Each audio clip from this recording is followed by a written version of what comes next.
Halo anak-anak, jumpa lagi dengan Bu Vista. Pada kesempatan kali ini, Bu Vista akan mengajak kalian belajar tentang dispersi dan polarisasi cahaya.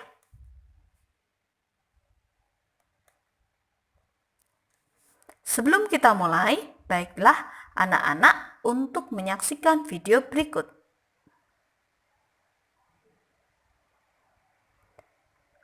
Di sini seorang anak melihat warna yang bermacam-macam. Di atasnya ada prisma anak-anak. Ketika cahaya matahari tertutup oleh awan, warnanya tersebut hilang anak-anak. Setelah matahari terbuka lagi, warnanya ada lagi.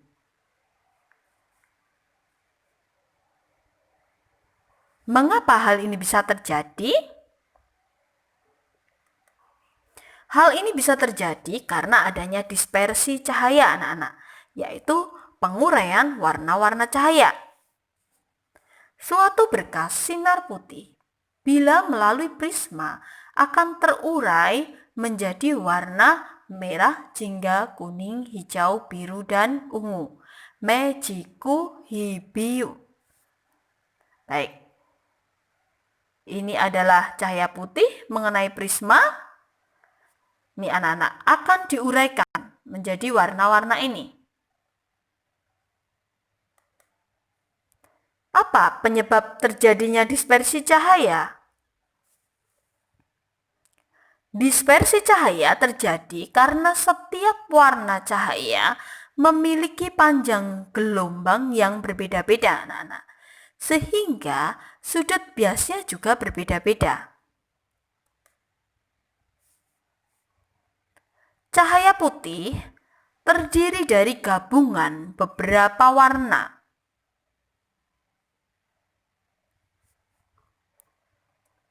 Yaitu merah, hijau, dan biru. Putih tersebut disebut warna polikromatik anak-anak, yaitu warna cahaya yang masih bisa diuraikan lagi menjadi warna-warna dasar. Merah, hijau, dan biru merupakan warna dasar atau warna monokromatik, yaitu warna cahaya yang tidak dapat diuraikan kembali. Anak-anak sudah paham ya? Apa perbedaan warna polikromatik dan warna monokromatik?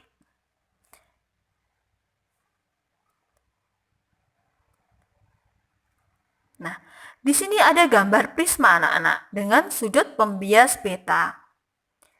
Cahaya datang mengenai prisma dengan sudut datang I1. Dibiaskan di sini, dibiaskan di prisma dengan R1. Nah, cahaya datang dari udara menuju ke prisma.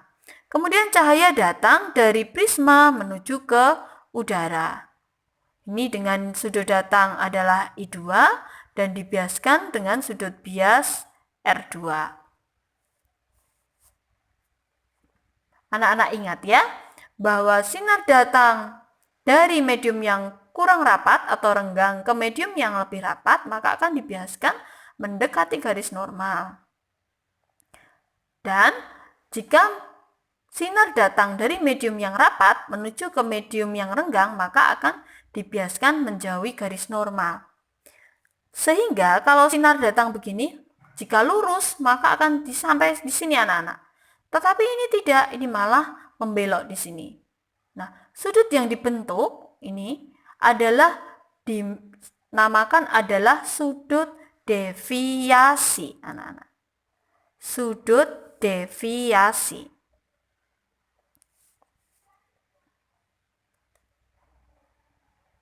Nah, karena sinar tadi, polikromatik tadi, itu akan terurai di sini menjadi sinar-sinar merah sampai ungu anak-anak. Merah sampai ungu. Sehingga ada deviasi ungu dan deviasi merah. Nah, selisih antara deviasi ungu dan deviasi merah itulah yang disebut sudut dispersi anak-anak. Ini adalah sudut dispersi.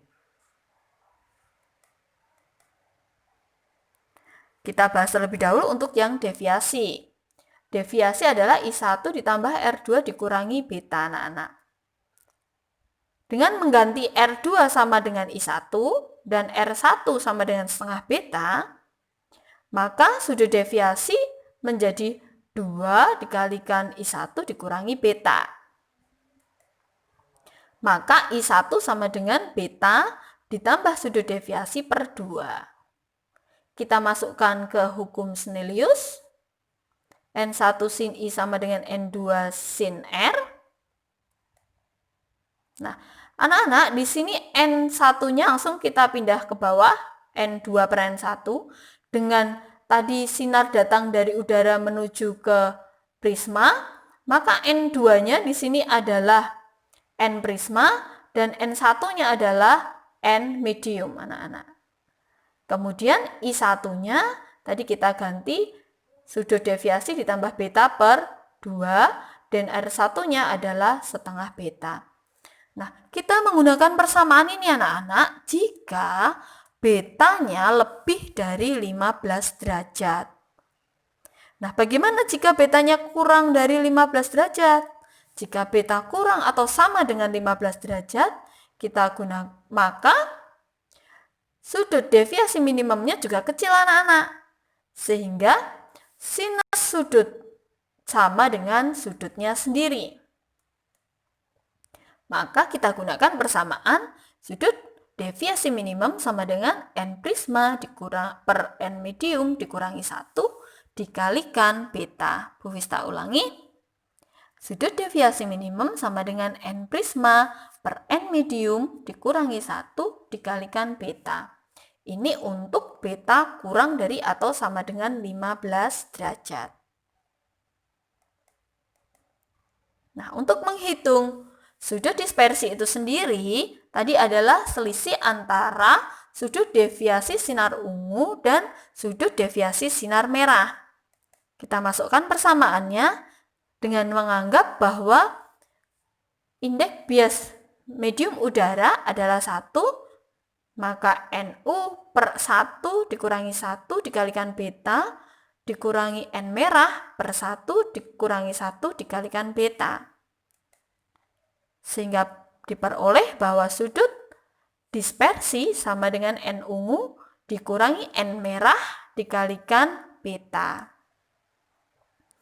Anak-anak, di sini NM-nya adalah indeks bias sinar merah ya. Oke. Penerapan dalam kehidupan sehari-hari adalah pada pelangi, anak-anak ya. Agar lebih paham, Bu Vista akan berikan contoh soal. Suatu prisma, anak-anak, dengan sudut pembias 74 derajat. Karena 74 derajat berarti beta lebih besar daripada 15 derajat. Dan indeks bias prismanya adalah 4/3. Pertanyaannya adalah tentukan sudut deviasi minimum dari sinar monokromatik yang memasuki prisma tersebut. Nih anak-anak, beta sama dengan 74 derajat. N prisma 4/3. Kita diminta untuk menghitung sudut deviasi minimumnya. Dengan menggunakan persamaan ini anak-anak. Kemudian kita masukkan angkanya. Nah, terlebih dahulu kita akan menghitung setengah dikalikan 74 derajat ini. Berarti kita peroleh 37 derajat. Nah, sin 37 derajat adalah 3/5. Sehingga di ruas sebelah kanan kita peroleh 4/5. Padahal 4/5 adalah sin 53 derajat. Sehingga deviasi minimum ditambah 74 derajat per 2 itu sama dengan 53 derajat. Setelah itu, maka kita peroleh deviasi minimum sama dengan 32 derajat. Untuk contoh yang kedua, prisma Flinta dengan sudut pembias prisma 9 derajat, indeks bias untuk sinar merah dan ungu adalah sebagai berikut, 1,645 dan 1,665. Tentukan sudut dispersi yang dihasilkan, anak-anak. Diketahuinya ini, kita diminta untuk mencari sudut dispersi. Persamaannya adalah N ungu dikurangi N merah dikalikan beta. Kita masukkan angkanya. Kita hitung pengurangannya terlebih dahulu, anak-anak. Sehingga diperoleh 0,02 dikalikan 9 sehingga diperoleh 0,18 derajat. Sudah paham anak-anak ya?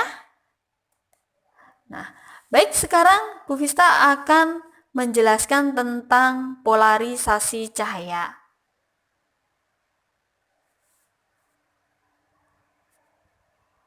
Nah, ini anak-anak, ini adalah gambar untuk gelombangnya. Baik, kita bahas anak-anak.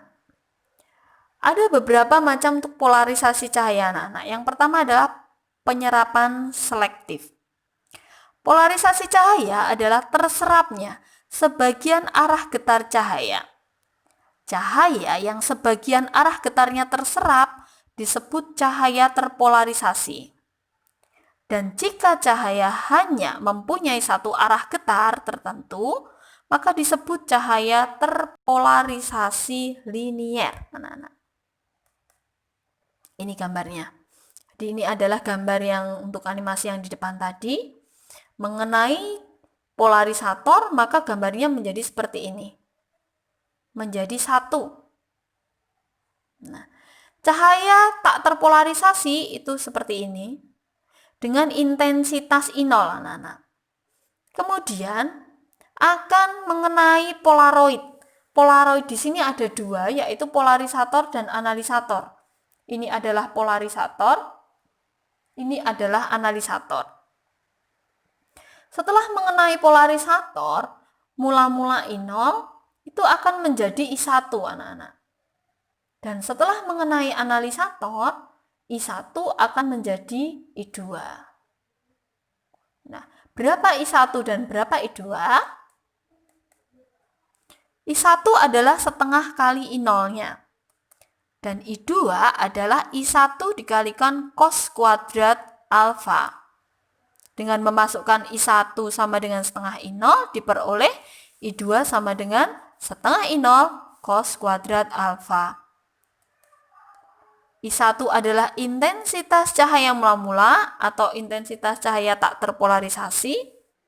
Kemudian I1 adalah intensitas cahaya setelah melewati polarisator. Dan I2 adalah intensitas cahaya setelah melewati analisator. Gitu anak-anak.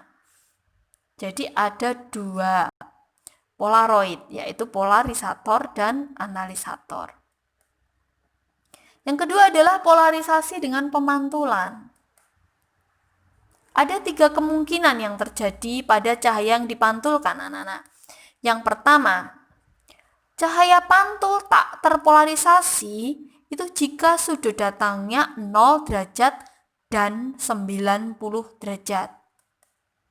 Yang kedua, cahaya pantul terpolarisasi sebagian jika sudut datangnya 0 derajat sampai 90 derajat. Dan cahaya pantul terpolarisasi sempurna jika sudut datangnya mempunyai nilai tertentu yang disebut dengan sudut polarisasi atau sudut Brewster. Nah, nilai sudut Brewster adalah kita hitung menggunakan tangen sudut Brewster sama dengan N2/N1. Ini adalah gambar dari polarisasi dengan pemantulan, anak-anak. Selalu di sini adalah 90 derajat.